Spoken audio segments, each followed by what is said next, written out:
Good morning, campers. Here it is Wednesday here at Camp Indogan. Like we said, we've all missed you. Here it is the middle of the week.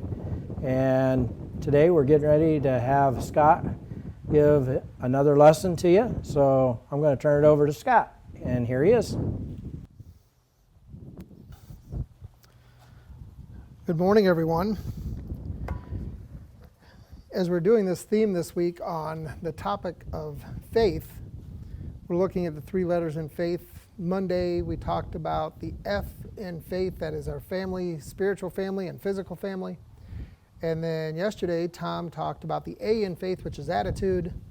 Today, I will be talking about the I in faith, which stands for integrity.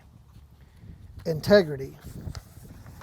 You know, integrity is one of those interesting words. We all kind of know what it means. Integrity is one of those things that we all hope we have, but it's hard to put it into words or explain exactly what it is.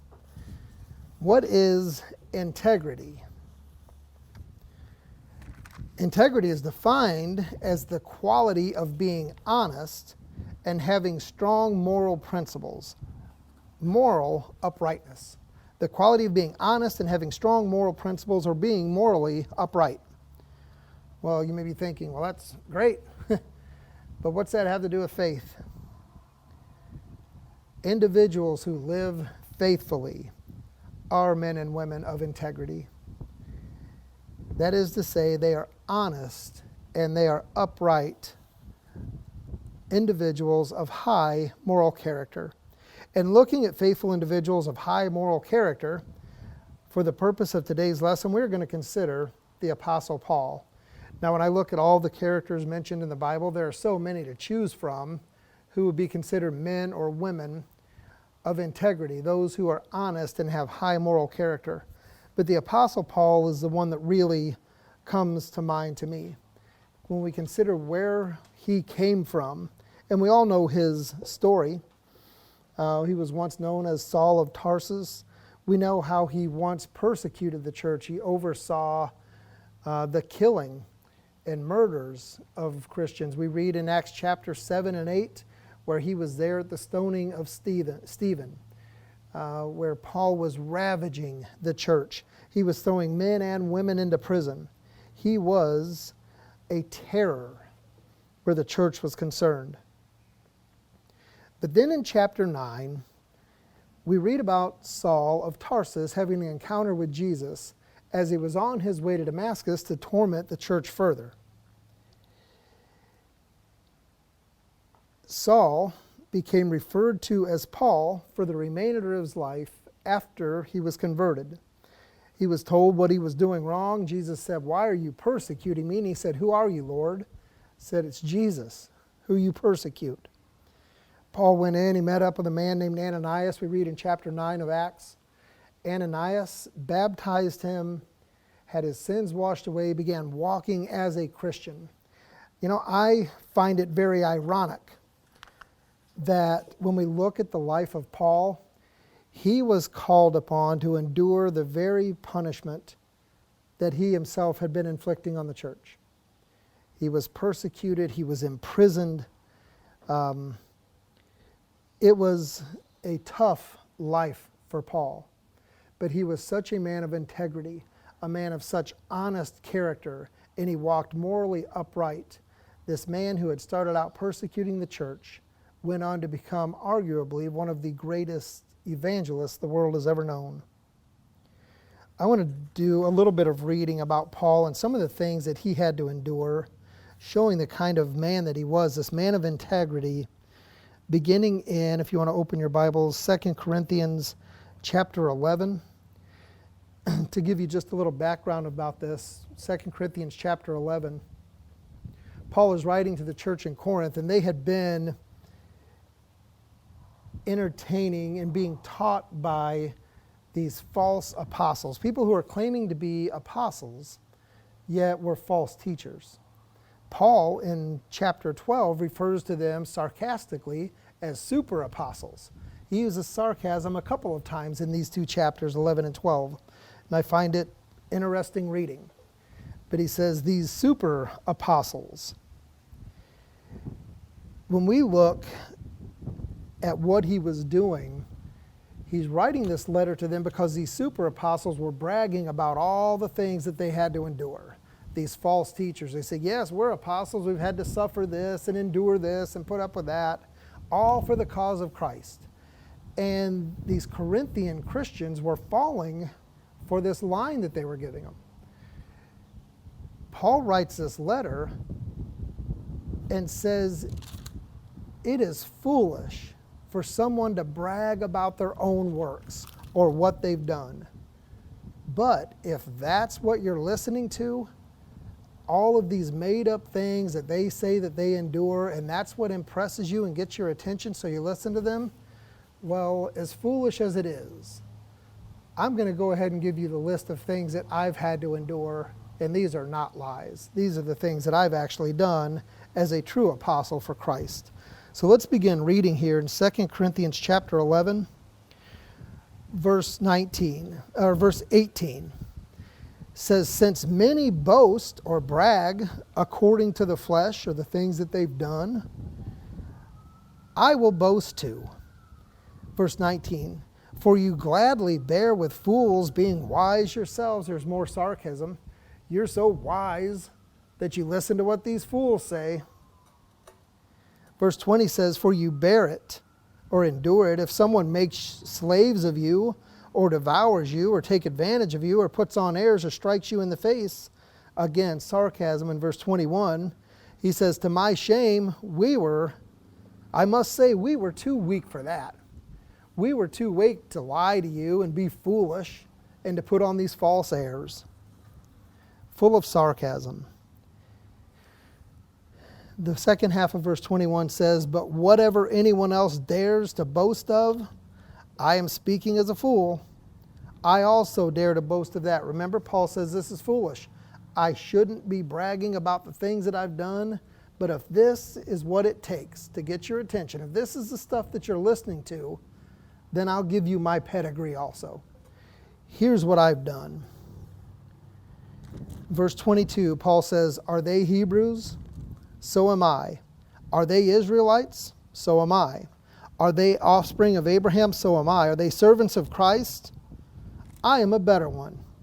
Again, I'm talking like a madman. But he goes on and says, with far greater labors, far more imprisonments, with countless beatings, and often near death. 5 times I received at the hands of the Jews the 40 lashes, less one. 3 times I was beaten with rods. Once I was stoned. 3 times I was shipwrecked. A day and a night I was adrift at sea, on frequent journeys, in danger from rivers, dangers from robbers, dangers from my own people, dangers from Gentiles, dangers in the city, dangers in the wilderness, dangers at sea, danger from false brothers, in toil and hardship, through many a sleepless night, in hunger and in thirst, often without food, in cold and exposure. And apart from the other things, there is the daily pressure on me of my anxiety for all the churches. Who is weak, and I am not weak? Who is made to fall, and I am not indignant? If I must boast, I will boast of the things that show my weakness. Paul lists this list of things. He says, if this is what it takes to get your attention, if this is what turns you on to these false prophets because they make up these tales of what they've suffered, well, let me tell you the truth about what I've had to endure for the cause of Christ. Imprisoned and shipwrecks and cold and hungry and everything else, with rods beaten 3 times. Once he was stoned, presumably to death. They left him as dead, and he got up and went on preaching. He says 5 times he was beaten, or 5 times he was beaten with 40 lashes, save one. That was the way things were done. They would beat them. The law was no more than 40, so in case they miscounted, they would count to 40, stop at 39. We often think of what Jesus might have looked like after his scourging, the beating he would have endured. Have you ever stopped to think about what Paul may have looked like? What his back may have looked like when he was finally beheaded by the order of Nero for the cause of Christ? 40 lashes 5 times, less 1. That's 195 stripes on the Apostle Paul's back. He says, if you want to listen to these false prophets, these false super apostles, and the things that they say they endure, let me tell you what I, as a true apostle of Christ, has endured, and he did every bit of it with integrity. When we skip down to chapter 12, beginning in verse 7, Paul says, so to keep me from becoming conceited because of the surpassing greatness of the revelations, a thorn was given me in the flesh, a messenger of Satan to harass me, to keep me from becoming conceited. 3 times I pleaded with the Lord about this, that it should leave me. But he said to me, my grace is sufficient for you, for my power is made perfect in weakness. Therefore, I will boast all the more gladly of my weaknesses, so that the power of Christ may rest upon me. For the sake of Christ, then, I am content with weakness, insults, hardships, persecutions, and calamities. For when I am weak, then I am strong. That is integrity. When I am weak, when I am humbled, when things don't go my way, when I have to endure hardships, I count on Christ. Because when I am weak, that's when the power of Christ really kicks in if I remain faithful. If I keep my integrity where it is, when I am weak, then I am strong. Let us be people of integrity. A faithful, obedient servant of God is one who is a person of integrity. That is, having the quality of being honest and having strong moral principles. We press on and we endure, and when we are weak, then we are strong. Your challenge this day, if there is anything in your life that is morally unbecoming of a Christian, make today the day that that ends. Make today the day that you put that behind you.